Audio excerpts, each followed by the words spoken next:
All right, we are live. Game 4 of the LPL Grand Final between JDG and Top Esport. Top Esport did just win a razor close Game 3, and here we are back. Bands have already gone through 3 apiece, and we're getting some of these picks. Like you were saying, Dixon, before we started, Philios really strong in this patch, as well as the Ornn, 2 of the power picks of this patch, and they're picking them up early. Yeah, I like JDG picking their bot lane here early. So you got continue. Yep. You got.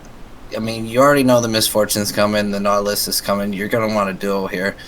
It's just gonna be a constant fight in this bot lane, and with the Blanc pick with it, I see just a very aggressive early game coming through.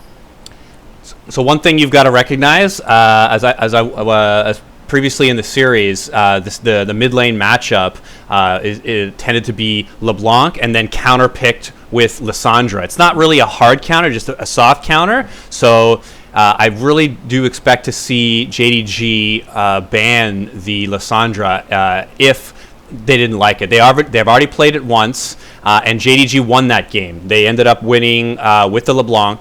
And the mid laner is undefeated with LeBlanc so far in this season. I believe 9 wins so far, so 9-0. So we're gonna have to see first Kassadin ban, also really strong in this patch, and then a top lane and a jungle ban. Right off the bat, I really like Top Esports team. This is kind of my kind of comp. You have pretty heavy front line, and you've got a fair bit of AoE, lots of engage. Really, all they need is just a little bit more damage, some AP to round it off, and here comes a Lissandra as expected. Yeah, you're gonna see that they got a lot of heavy CC. This comp screaming team fight. They're gonna look to group early, try to push down objectives and win through team play.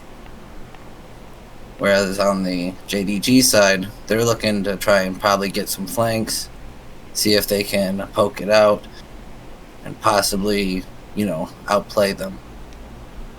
This is a great pickup here. I love the gangplank into Ornn for the top laner Zoom. Is that 369, the top laner in Ornn, doesn't really have a lot of kill pressure into Gangplank, and really he's looking to be involved in the mid-game team fights, whereas the Gangplank is just fine farming up top until he gets his 2 items, and then he's going to join the team. He's going to be at a much stronger point than Ornn, towards the end of the game. So I really like that pickup for JDG, seeing the Ornn already first pick.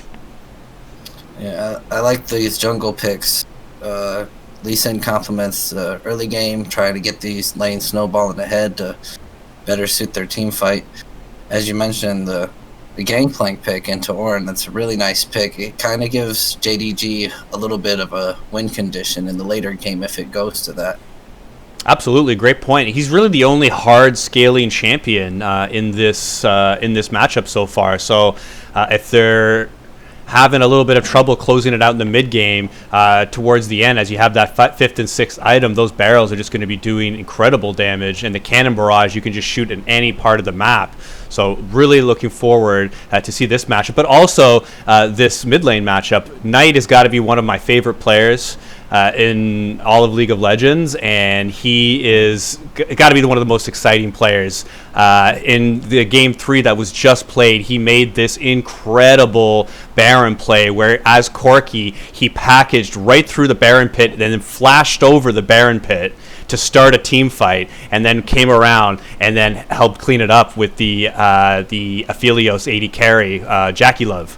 So just he really clutched it out at the last fight, and I'm really looking forward to see him play this favorable matchup. You're not going to really hard win it, but you're able to survive the lane, and then you have a little bit more utility than LeBlanc does in the mid game.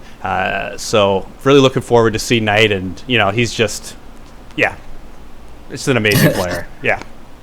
Yeah, I mean, Lissandra, she has a lot of counterplay potential for a LeBlanc. She has the self-cast ult, she has the lockdown ult. Combine that with Lisa and Nautilus, even roaming, could potentially have a lot of lockdown on for a mobile champ like LeBlanc.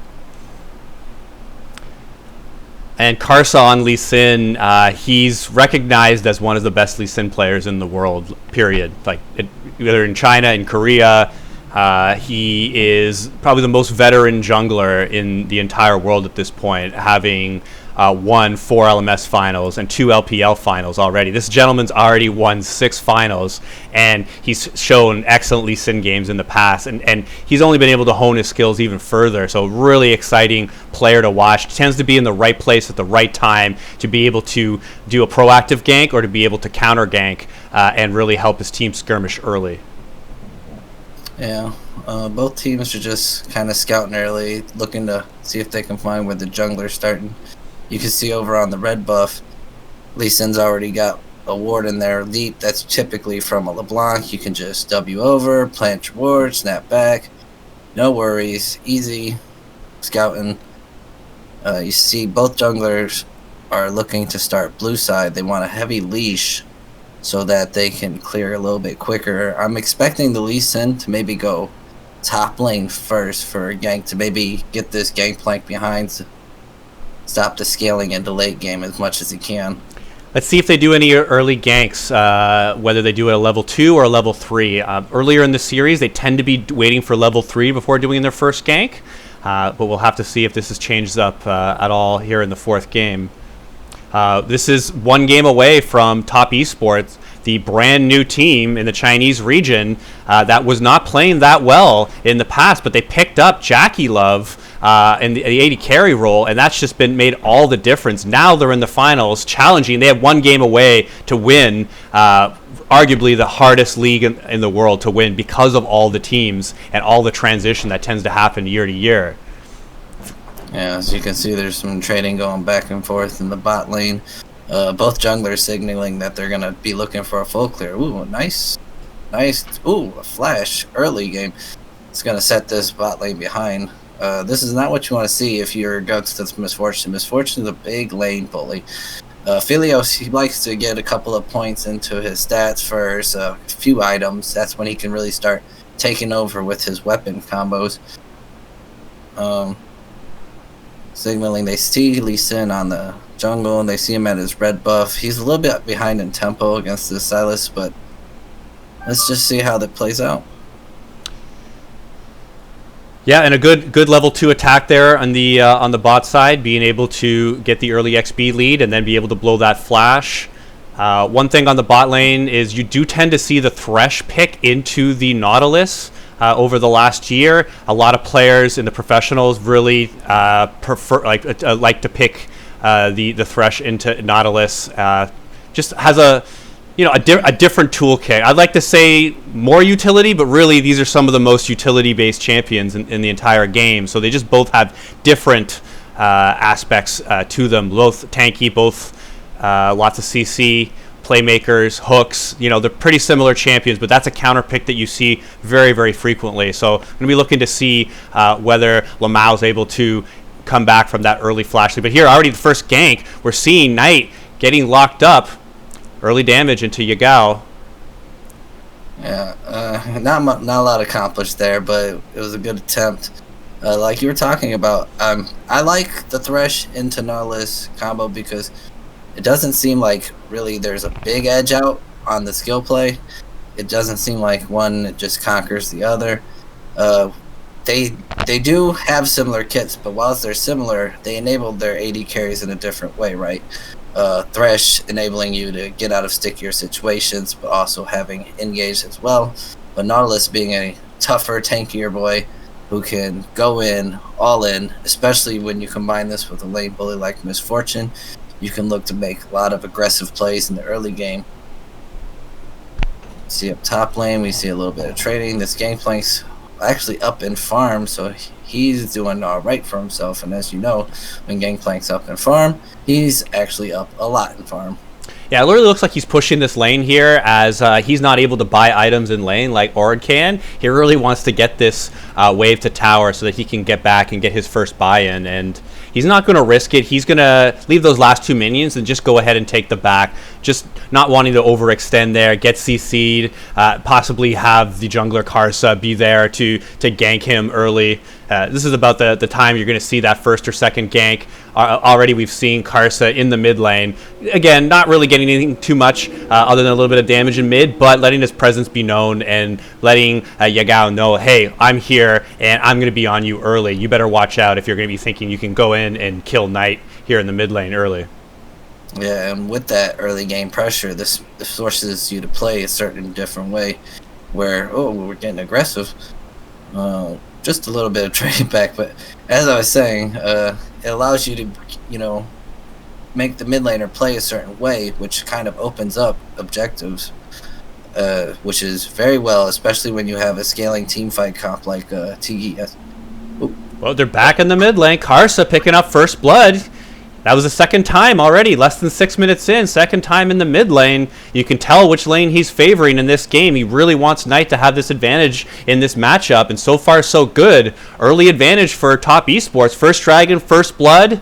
Let's see if they're going to be the first time winners of the LPL here. Again, brand new team. Well, imagine that. In your first year, you're actually able to win the most toughest challenge. But here, oh wait. That was a flash in from Karsa. Wow. Expanding a lot. I like the delayed Q there so that his movements were a little bit unpredicted. See, normally at Lee Sin, you have that syndrome where you want to follow, okay. Oh, he's going heavy with the exhaust. He's looking to... Oh, what a counter hook. You see that? Oof, and this is what it does. This is why... As you were saying, they like to thresh into the Nautilus, because if you mess up your engage, it can punish you really hard, and that's going to be two for nothing in the bot. And that all started with that early flash blown in the at the bottom. But here, action on top, action all over the map here. 7 minutes in, 4 kills to 2. JDG, Zoom picking it up now. 1 kill, 2 assists, and a CS lead. He's going to also have an experience lead. Oren with the spell book is going to be able to channel that teleport a little bit faster, a little bit of utility in the late game, but you really like this early game by JDG. Yeah, as you can see, you come back, you've got the Silas, he's going aggressive. He thinks that he's got backup, but they eliminate him almost immediately, and then they turn their sights on to LeBlanc, but she manages to trade one back out of nowhere, and then this sets the entire team fight to go out of control. Or the skirmish, not team fight. Yeah, well, those are the early team fights. You're right. That's what they look like before 10 minutes, unless you're going to get an early dragon fight. You don't normally see that many people this early at 7 minutes. Most people are landing around and having fun, but both teams being proactive early, and I like to see it. Welcome to the LPL. If you like fighting, this is the league for you. Let's play League. Ooh. Alright, let's see here. So we're going to get a little bit of damage down. LeBlanc's looking to trade back. Oof! Looks like he's making a big mistake, but... Talking about utility of the Thresh and being able to offer different look, that Dark Passage coming out of nowhere, saving his mid laner from certain death. I'm pretty sure LeBlanc would have died there. Yeah, if you get sick of it, you see her use all of her mobility, and then out of nowhere she gets a little bit more, and that's what this Thresh brings to the team. I mean... But as you see, Nautilus goes full in, and as it is a good lockdown, but when you don't have the damage early and necessarily to do something with that lockdown, you're not going to get much out of it. And with the TP, no TP.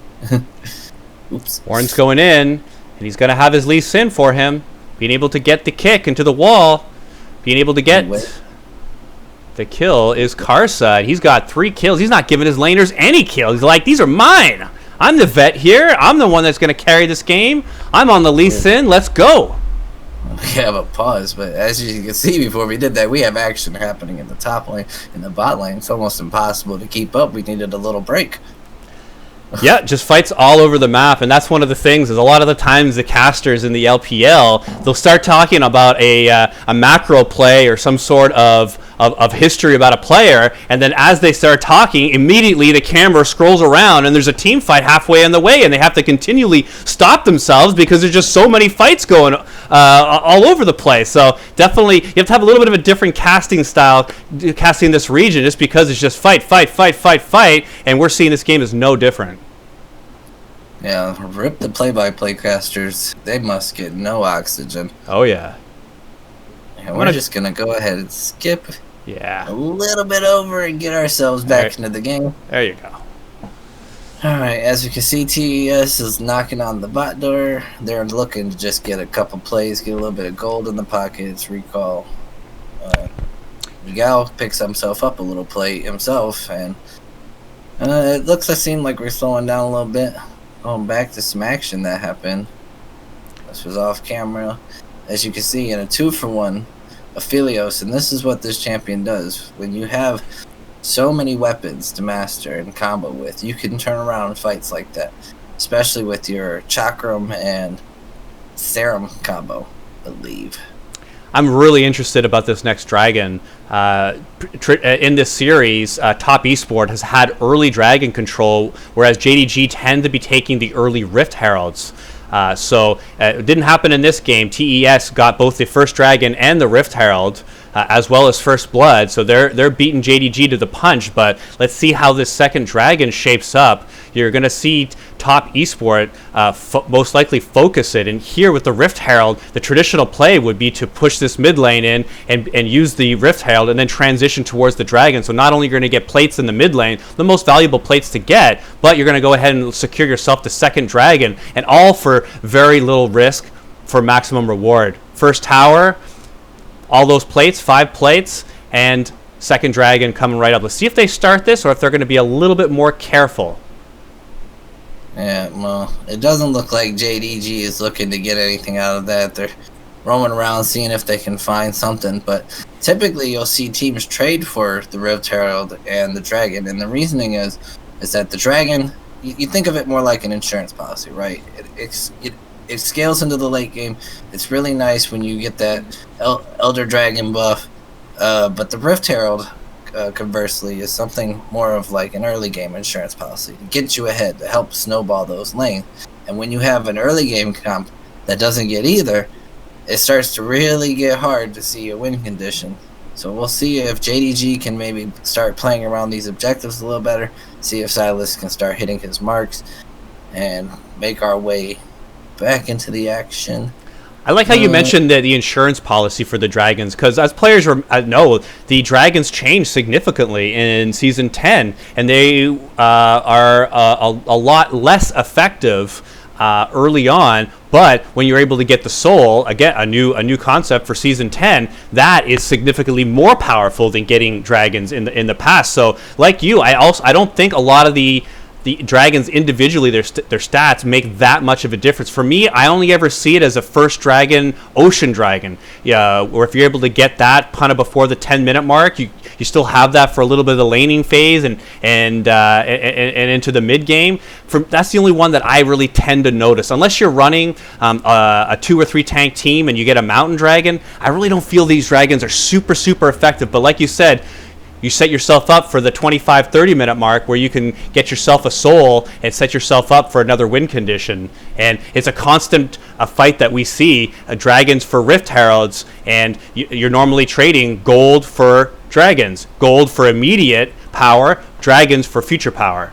So it's just a nice back and forth, and I love how Riot changed it up for this season. It added a new flair and more objectives to fight for, especially when that second Elder comes around. If you're able to get dragons early on, that's you always got to fight for that, because it's pretty much game over if either team is able to lock that up.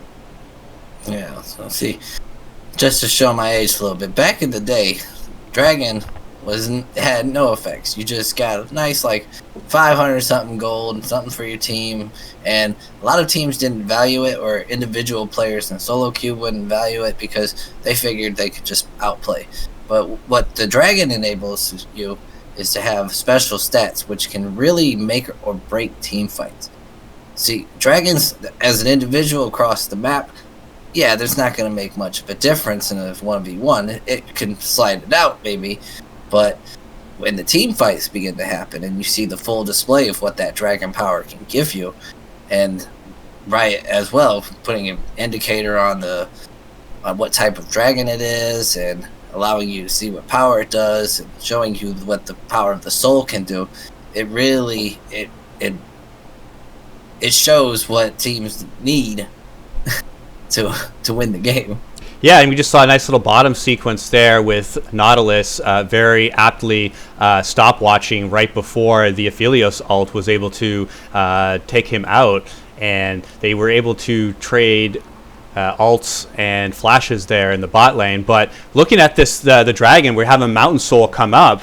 If I am TES, I'm looking at these Mountain Soul, these Mountain Dragons, and you've got two, arguably 3 tanks on your team. You really want these Mountain Dragons. Not only that you're going to get soul pressure, but you've already got these tanks that are already building defenses, and then those could be buffed if you're able to get these dragons. And once again, another neutral objective for top esports. They got 2 dragons, they got first tower, they got 2 Rift Heralds.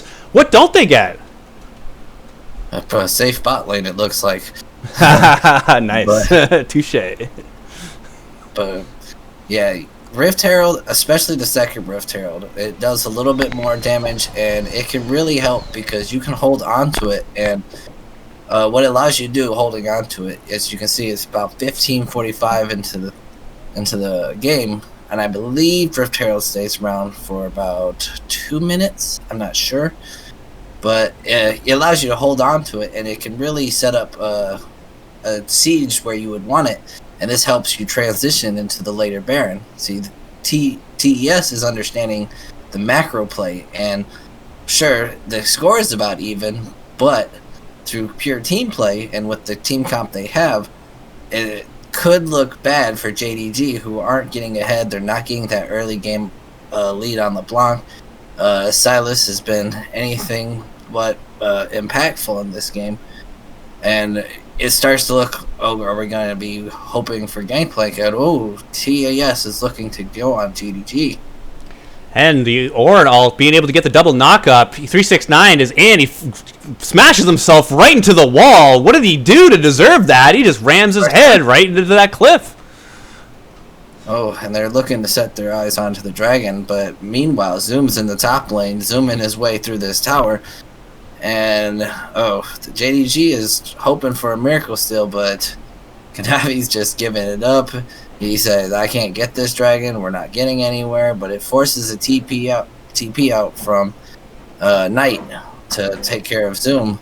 So we'll see if that TP matters later.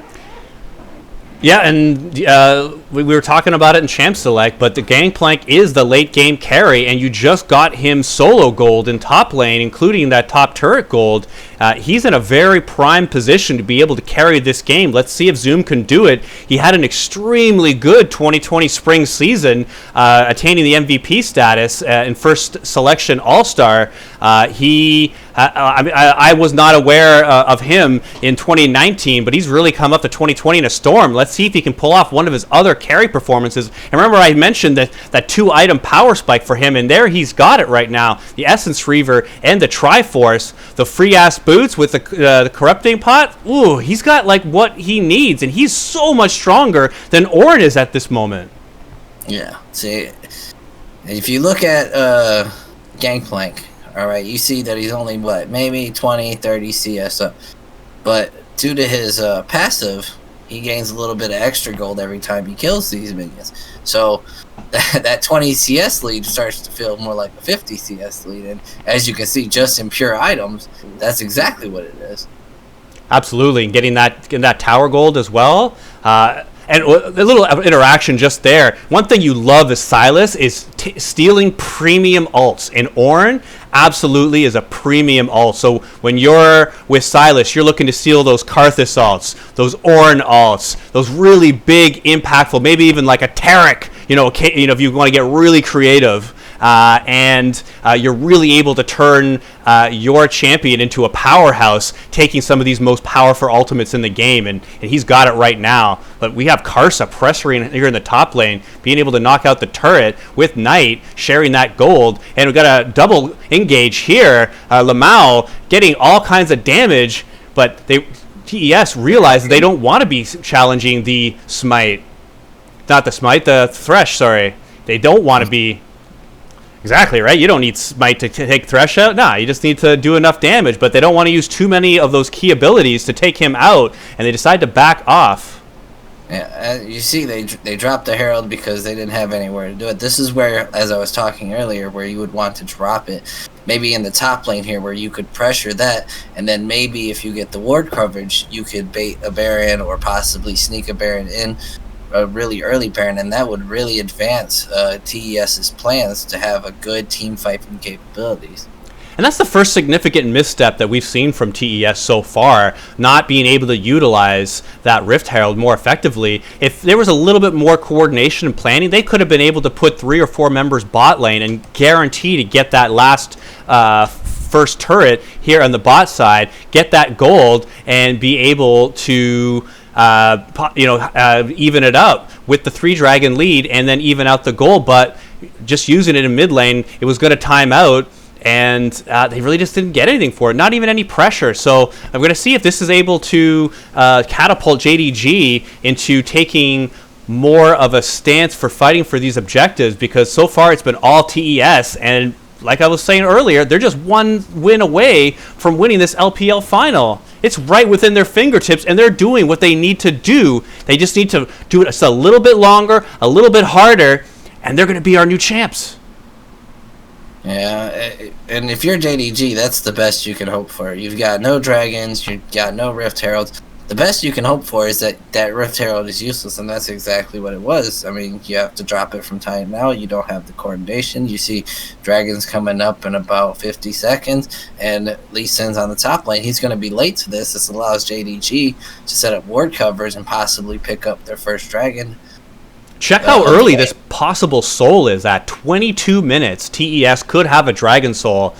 I tell you, Dixon, like in my games, it is so rare that you see a soul at that time. It just doesn't really happen that often. Normally, there's a dragon that goes back the other way, or they're not being taken immediately. And there we see Silas taking the Lissandra ult, not as useful as the Ornn ult, or you could even argue as the Nautilus ult, but still being able to grab an extra ability. And we're going to see if he's going to be able to use it offensively. Don't think he wants to use it defensively if he has a choice. We see the little mid lane dance. JDG really want to get this mid lane tower down, open up some pressure, but Lamau looks like he's overstayed his welcome, man. They're going to go ahead and start the ult. Everybody goes, Lamau goes down. We have Aphelios running for the hills. The Misfortune ult comes out, but we're not seeing a lot of, and Yagao goes back in onto your boy Knight, but JDG is looking for the fights, but they can't seem to pick up much. And we had a fight of the hookers there.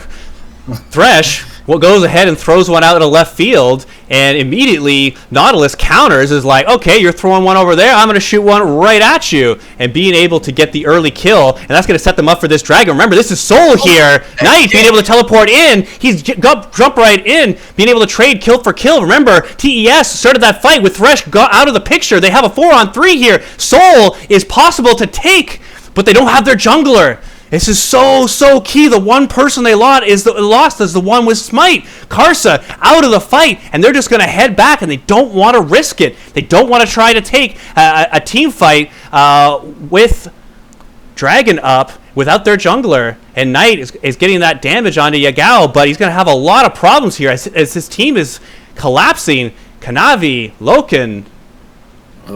And when you're JDG, this is the best case scenario. You deny the soul, you pick up the kills, but it looks like TES is coming back, and so is JDG. We have a hook going in, and it looks like, the Misfortune is going to go down. Jackie Love, what are you doing?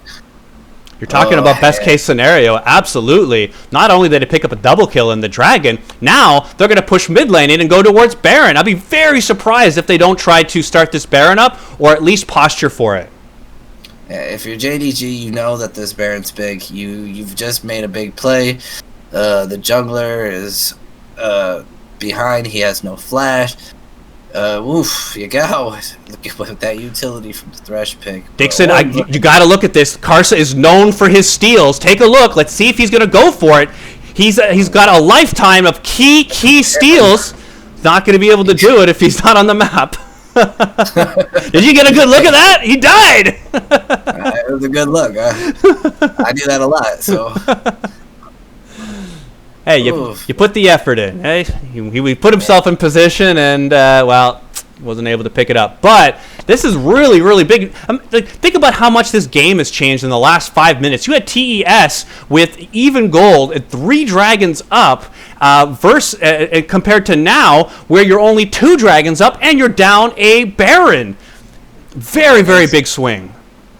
It's a very big swing, and it kind of shows the play from JDG, because TES, they drafted this team fighting comp, right?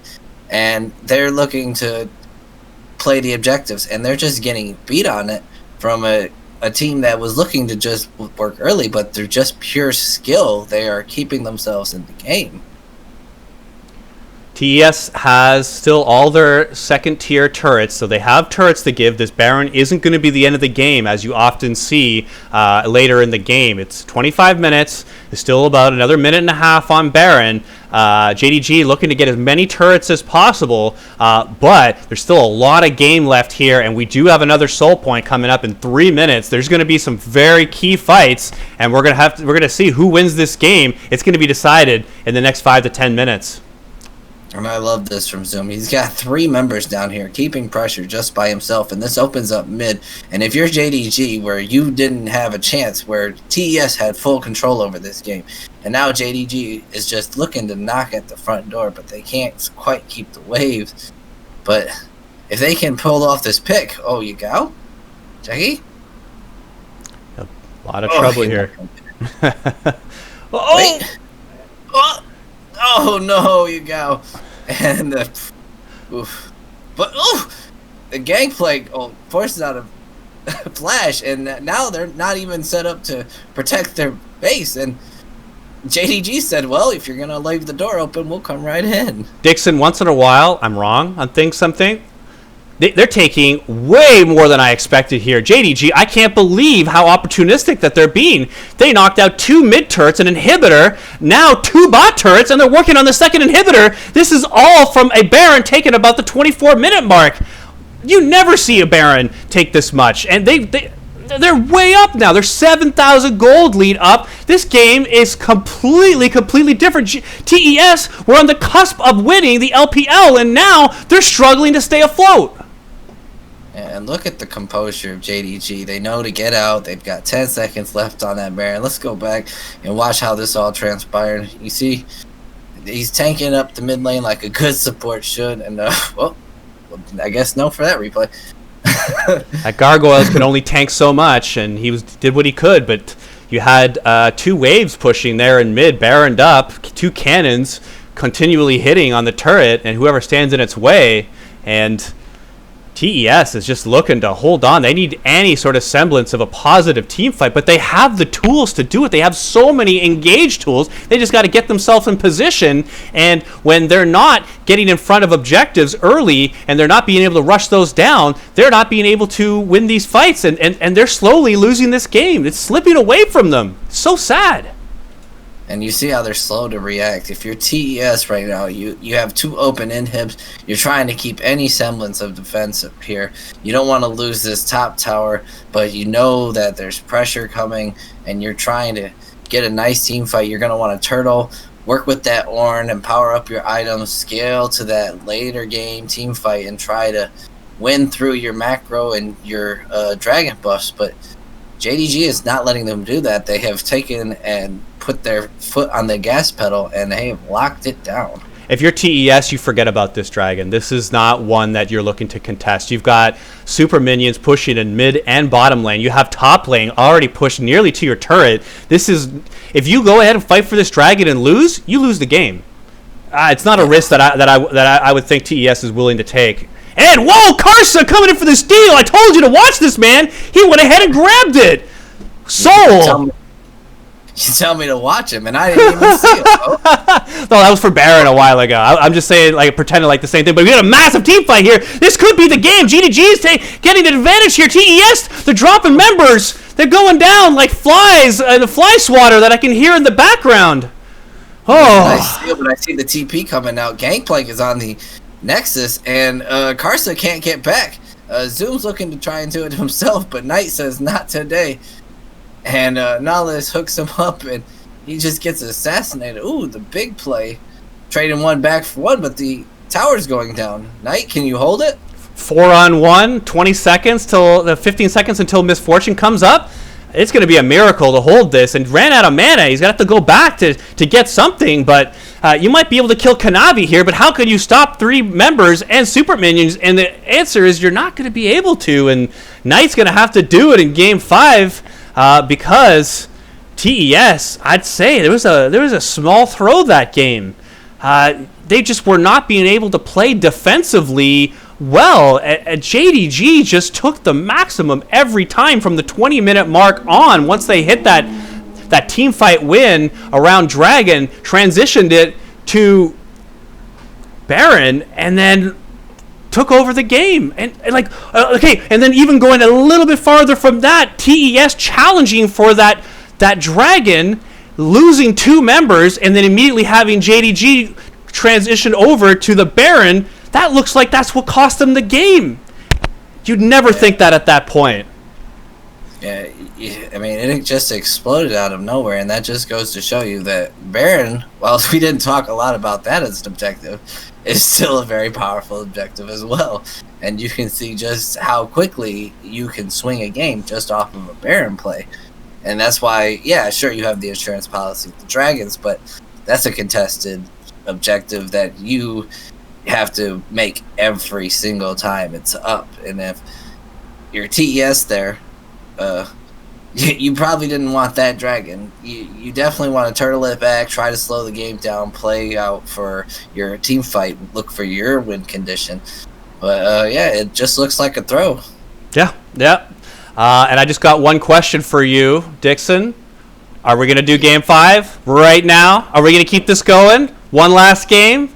See who wins the LPL? What do you say? You know, I like to stick around. Oh, all right. Let's go ahead and jump right into that. We're gonna get into these picks and bans. There's 2-2. Winner takes all. We have echo technology. We can just speed up a little bit. Yeah, and we're gonna just get right into those picks and bans. And here we are. We're seeing JDG pick TES's team so far, going with the Misfortune first, following it up with the Orin. A change of pace would be the Rek'Sai. Rek'Sai's an interesting pick. Early game, you have interesting flank positions, and they're going to go for it. I like this Rek'Sai pick. You pair it with a Orin or a Misfortune, and you can have some surprise ganks and a lot of damage out of nowhere with some very heavy CC. Yeah, Rek'Sai is definitely a pick that is more effectively utilized the higher level that you play. It's kind of like a Rise pick, where in Silver, pretty trashy, but you get up to Master, Grandmaster, Challenger level, and these are some of the best picks in the game. And with Rek'Sai, you're able to use that tremor sense to get an idea of who's around the map. And with that information, these professional teams at the highest level can capitalize. The thing is with Rek'Sai, though, is that if you get behind, you only have one button, and that's go. All you can do is go in. You go in with your knock-up, and then that's it. If you're not picking up kills, if you're not winning that team fight, you're just getting smashed. So I'd really have to see if JDG is able to use this Rek'Sai pick effectively, and how they're playing so far. I really like their chances. Let's see if they're going to be able to do this. Yeah, JDG is signaling, if anything, that last game has told us that they're going on the on button. They are looking to come at TS with everything they had. They will throw the kitchen sink if they have to. The Bard pick, this is a very interesting pick when you pair it with Misfortune. So what a lot of people don't understand about Bard is he has his little meeps that he collects and stuff, and this helps him with a good amount of burst damage in the early game. And you combine that with Misfortune, give her the safety of some heals, and then with Rek'Sai, who already has interesting gank path as it is, combine that with Bard's mobility, and you are looking at some interesting ways to start some team fights. We're seeing some really different picks here from TES. First of all, the Braum, who generally is not used as that effectively in lane. He tends to be more of a mid to late game support, but he's picked directly as a counter to Misfortune, as his shield really negates a lot of Misfortune's bullet time. So we're going to have to see if Kiki is able to use that shield effectively. And then again, we're seeing Sejuani, who it's the first time we're seeing the Sejuani pick. This is a personal pick of mine, but he hasn't been meta in about a year and a half. So we're seeing TES do something quite different, and Sejuani definitely doesn't have the same power that he had before. Still pretty useful, still like a real traditional type jungler, but you know it's really hard to carry a game with that Sejuani. Normally you're facilitating your lane, so we're gonna have to see if Karsa is gonna be able to do that. A very un-Karsa-like pick here, and let's see how he rolls with it. Well, we have to look at what we got here. We have a Sejuani. You have a very mobile pick with this cast in it, but it's going to take a while to turn on.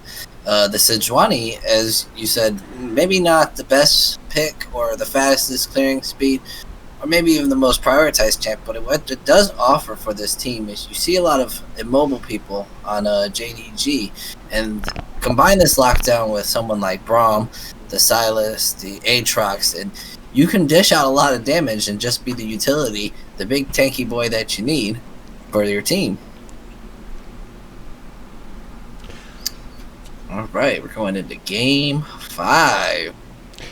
This is for all marbles. And you were just mentioning some of the Bard mechanics. Something that you see in the lower levels is you see if you see a Bard Misfortune combo, you can often see Misfortune will start her ult and then see Bard ult on top of the enemies, negating the damage. You're talking about one of the most frustrating combination of plays. Is having all your ult damage negated, a huge part of your kit as your Misfortune negated by your own team member. So we're most likely not going to see that at this level. But you know, in more of the amateur level, you do see that, and it's about coordination. It's about when to use that ult, whether you're being offensive or defensive with it, and the whole team has to be on the same page. So we're going to see if Lamau is able to coordinate. And we got the Kassadins. The Kassadin not banned this game. Yagao picking him up, and once again, you know, the Kassadin does have some scaling, so they do tend to have some later game picks. So before with the Gangplank, now with the Kassadin, JDG seeing if they can take it into the mid game, into the late, and have their stronger picks prevail.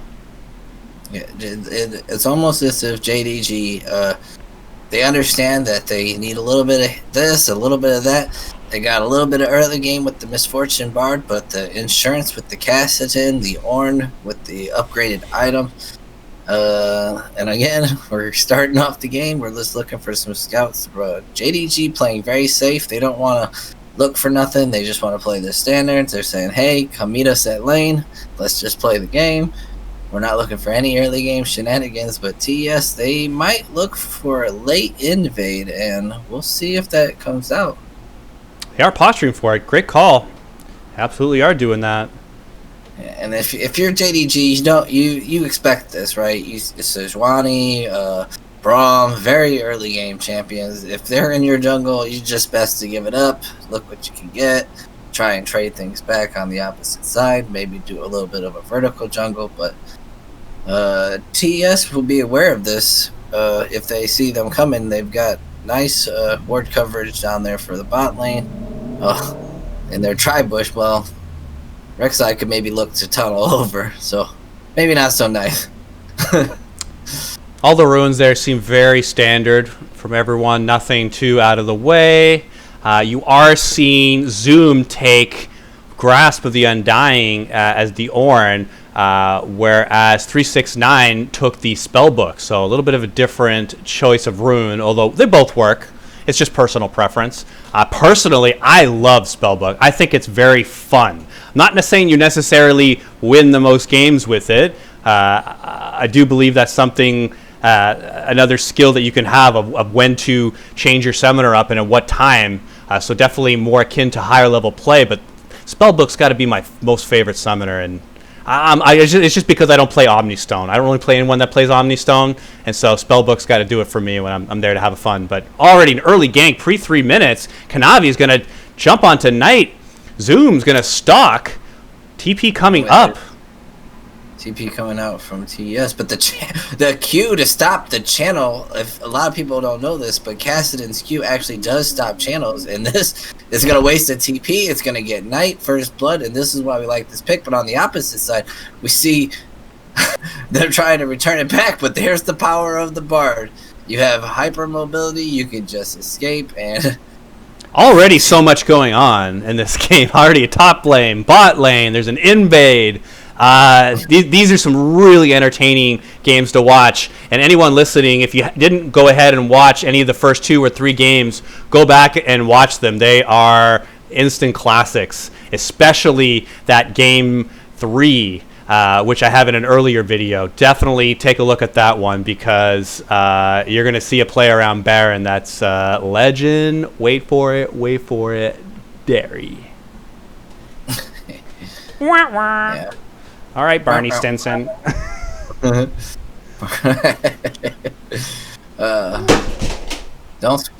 spoil the ending. Don't spoil the ending. That's all. You know what? I liked that show until the last season. I really didn't like the last season. You know, so funny story, unleague related, real quick. But my friend, he started watching the show. The show where How I Met Your Mother. Yeah.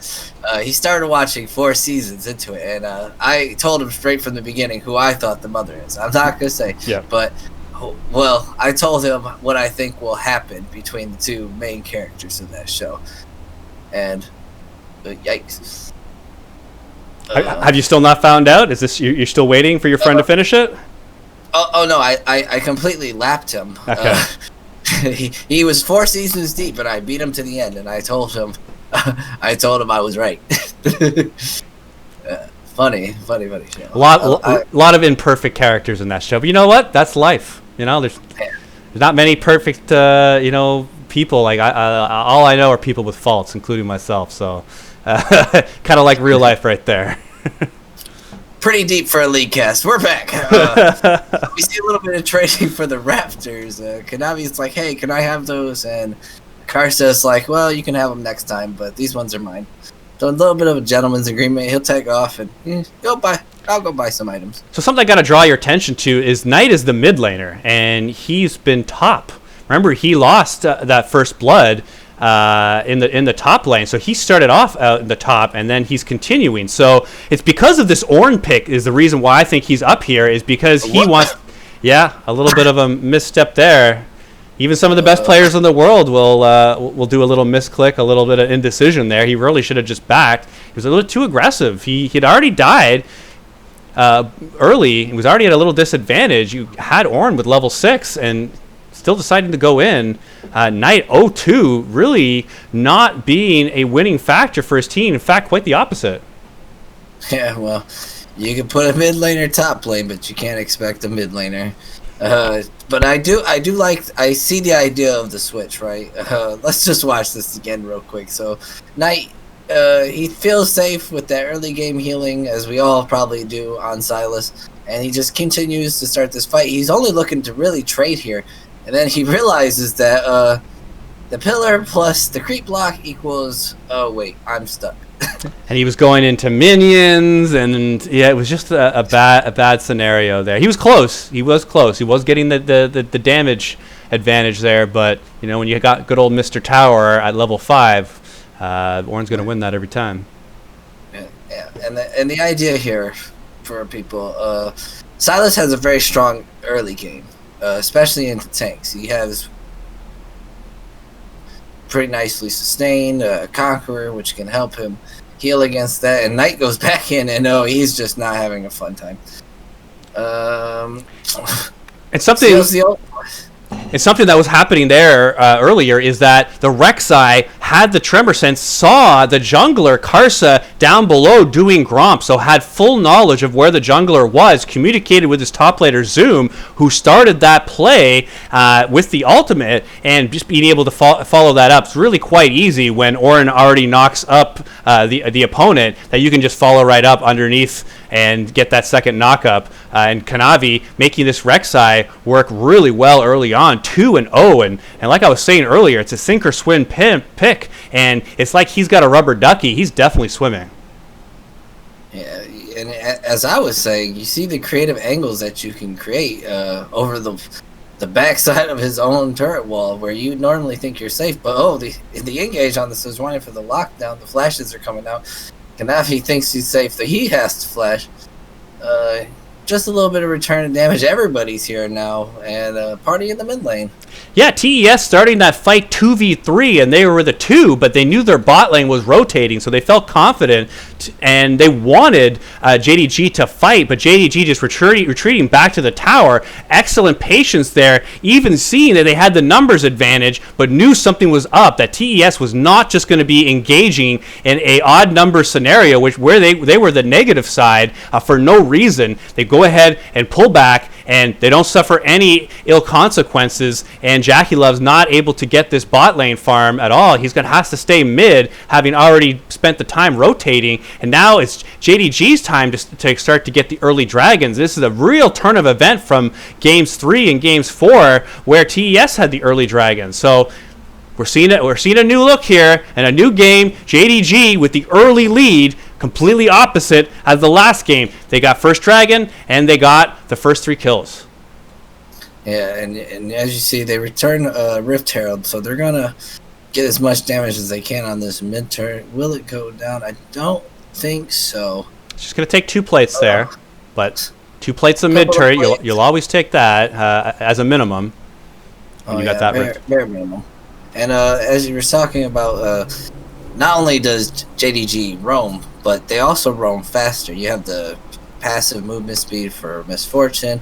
You have Bard as well. The Bard as well, a hyper mobile champion. So they're always going to have the inward cut on this.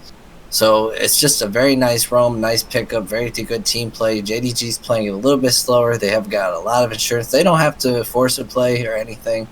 Whereas if you're TES, you're starting to look, okay, we need to make something happen, but where? Absolutely.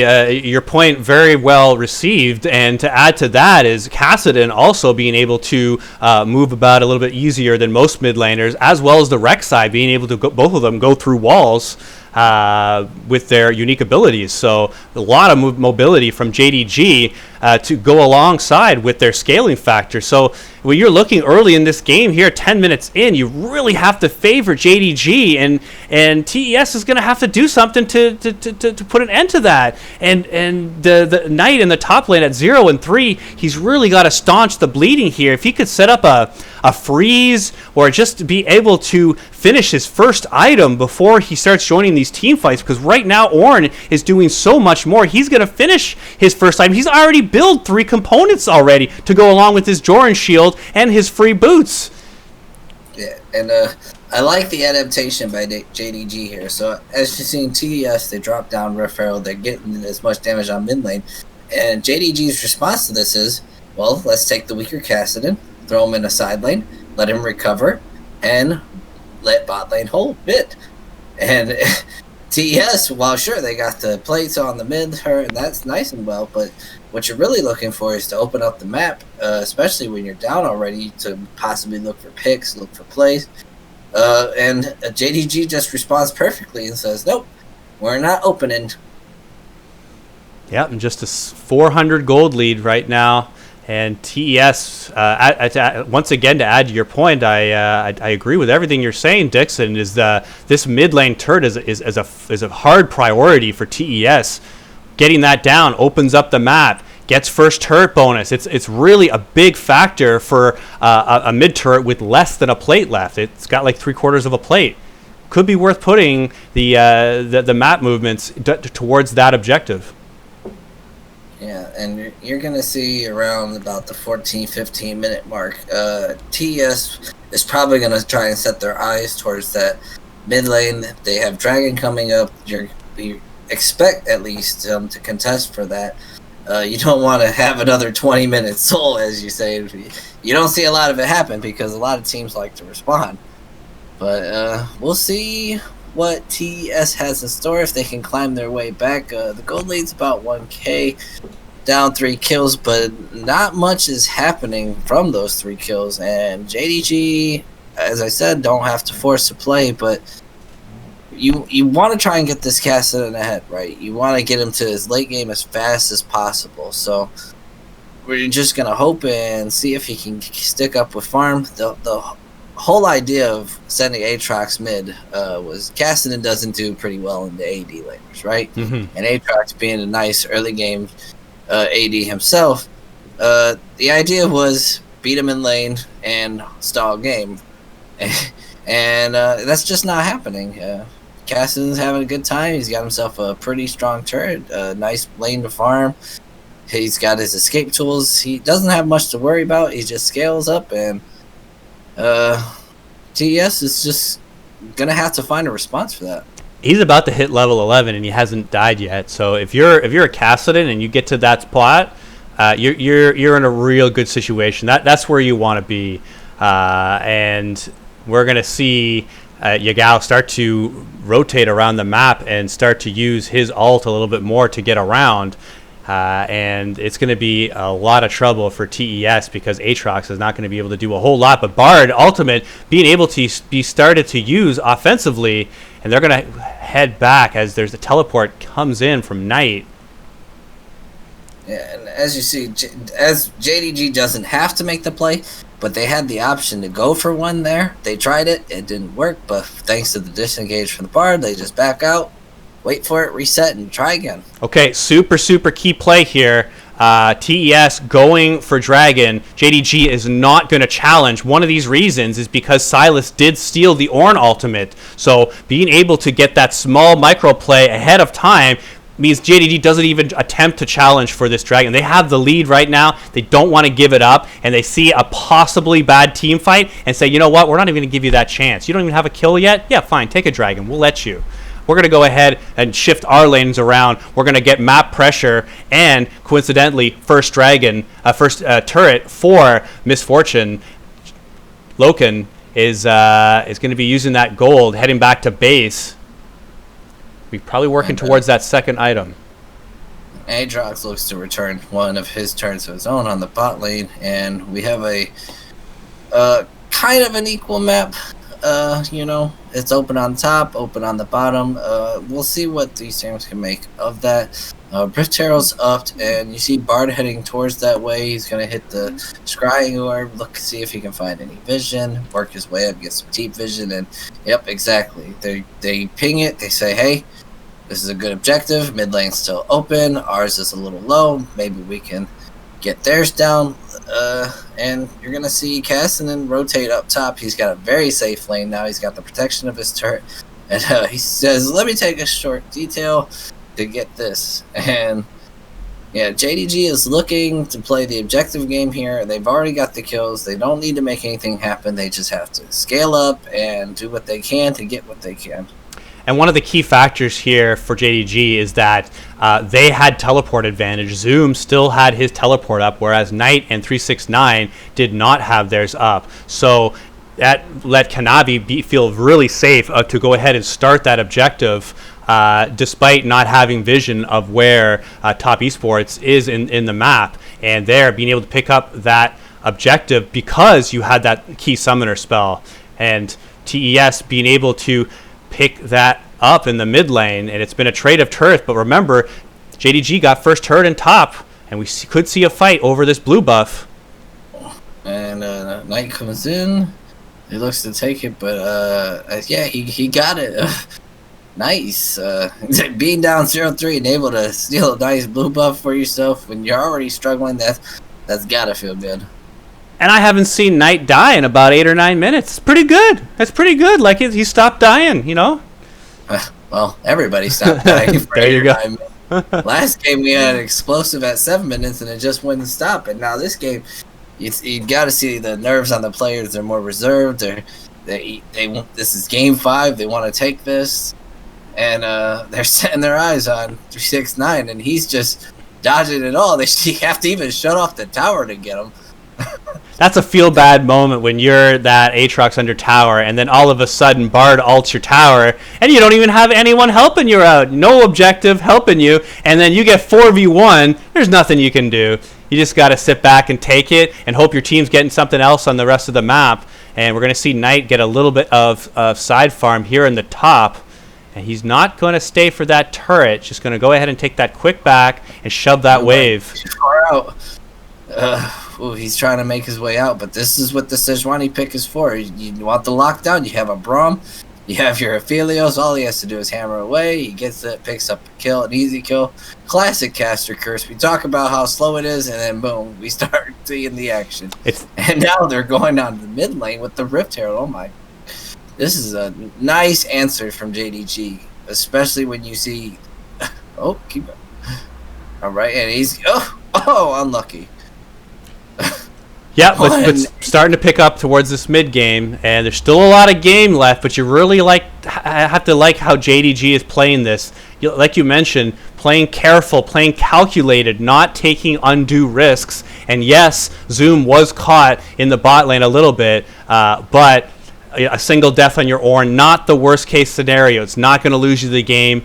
And we have this dragon coming up in 45 seconds. And it's shaping up to be a contested dragon. And getting close to the 20-minute mark, you know Mr. Baron is going to be spawning very shortly. And that is what changed Game 4 around completely. And what led JDG to that astounding comeback win using that Baron at about the 24-minute mark. Yeah, as you can see, TS, they are highly prioritizing this dragon. They spam pinging it. Hey, get here. We need this. The Ocean Dragon, very nice, especially when you have someone like Silas who already values from healing, someone like Aatrox who loves healing, someone like Aphelios who has his own little shield from his healing, but JDG is not going to let this one go on. Dixon, looks like we got a fight coming on. Teleport, getting in. It was going to be a smite fight. Karsa being able to take that out once again with the Dragon Steel. TES securing that one, 2 for 1. Triple Ornn ult here from Zoom, and shooting one back is... Knight. There you go. There's so many Ornn ults. It's like, who's got it? But being able to pick up the kill in the back end is Karsa, and TES pulling out ahead, getting the kill, getting the dragon, and they've just evened out this game. 20 minutes. Baron is up. We have an even game. We have the Chinese LPL championship on the line here in spring 2020. Dixon, it's all coming down to this. TES is no time. They're rotating. They're saying objective, objective, objective, and that's what you want to see, especially when you're playing as a team. You want to have the call. You want everything to be concise. You want to know where you're going next. And Kanavi has got to get in here and hope for a miracle still. They got some trouble here. JDG is able to rotate. TES has got no life left. Only 3 of them left. One of them almost completely dead. Teleport coming in is going to seal the team fight victory for JDG. And TES just trying to pick up what they can in the end. 369 is going to look to try to protect Knight. It's a 3-on-2 going on here. 369 being able to be the stalwart of his team, but even he can't take Zoom out. Baron does not go over to TES, as they did not have the damage to be able to burst that out at the 20-minute mark. They didn't have the lead. They didn't have the time. And JDG being able to stall that one out. And we're going to have to see how these teams reset and engage for their next fight. As you see, TES, I like the play. I like the call. But they just drop a few too many members, and this Baron becomes riskier. You say, let's give it up, let it reset, let's hope for the best here. And it looks almost nice, like they're going to get out and all that stuff. But you see this Caston is online now. And good on Knight and 369 to just show exactly what I'm talking about. The healing, helping them survive, helping them sustain these fights. And you combine that with a Water Drake, and you see how much it can actually help out in the later parts of the game. And you really would think that JDG is going to build some healing suppression on their team. They don't have any out yet. All they have is the Bramble Vest, but I would expect to see in the next 5 minutes either a Morello or the Misfortune being able to... Oh, but we're having a team fight coming in. Braum being able to block a whole lot of that damage. Kichi... Chill. Yeah, very, very key. That's why he picked this champion. Lose lane, but win game. And they're going to try to win this mid-game team fight, and they're trying to knock down Zoom, but he's the last person that you're going to be able to try to burst down, as he's just got all kinds of tank. Both of his ornaments finished, as well as the Bramble Best, Ninja Tabbies, Doran's Shield. He is not going down from 80 damage anytime, folks. And TES going back towards the Baron does not look like they're going to start it, but they're going to get vision, they're going to set up around it, and they're going to see if JDG checks. This is one of the things that Rek'Sai is so key for, is that with his Tremor Sense, you're not going to get picked, except for if your Bard gets CC'd in the middle of the lane. Yeah, sometimes you don't get picked a little too hard. And this sets up TES to look for this mid lane, or this mid lane. We got another fight already starting up. TES is in a little bit of trouble here. They're taking a lot of damage. The Redemption's going to heal some up, but they've already knocked out Cassidum, a primary target for JDG, but they are 4 of them with half health. And as you're mentioning, Knight just keeps getting more and more healing. He was half health. He's up to like 90% now. And he was 0-3, and now he's 3-3. He's got 8 Dark Seal stacks. He's looking really good for himself. And you combine that with this Ocean Drake, and you have another one coming up. And if you can get that, you could maybe even contest against someone like Cassidon, who naturally wants to come in and burst you. But when you're someone like Silas, who can just come in, heal it up, and out DPS him, then you're looking at a possibility with just pure objectives that TES is going to be able to take care of JDG in this later game. And the Gravitum ultimate being able to get the CC, Lamau backing in an inopportune spot, a little bit too far forward. His tower was right there, could have just backed a little bit more, but you got 20/20 vision. 20/20 hindsight is always perfect vision when you look back. We'd all play the game perfect if we knew what was going to happen in the future. But excellent engage under Yagao. He's going to go ahead and cleanse that one out. But so many people locked up with the Bard. Misfortune's going to look to get a little bit of damage here on the backside. And TES is not winning this one. In fact, they're losing it hard. And that's a 4-for-1. JDG. That's a Baron. If you're JDG, you look at the time clock. You see it's 25 minutes. Yes, you can get mid lane. Yes, you can get Dragon. But this Baron is going to enable those plays later. You take this Baron, you reset, maybe even run to Dragon. But with the death timers being as low as they are, you take the Baron, you reset, you run there, maybe hope to contest or catch him off the back foot. And that's exactly what JDG's doing. And I think this was a debatable play on whether to go for the Baron or whether to push mid. They had a wave with them. They had 4 members there with minions. They would have at least got 2 turrets, and they had a chance at that inhibitor. Maybe the inhibitor might have been a little bit too much, but take a look after this team fight.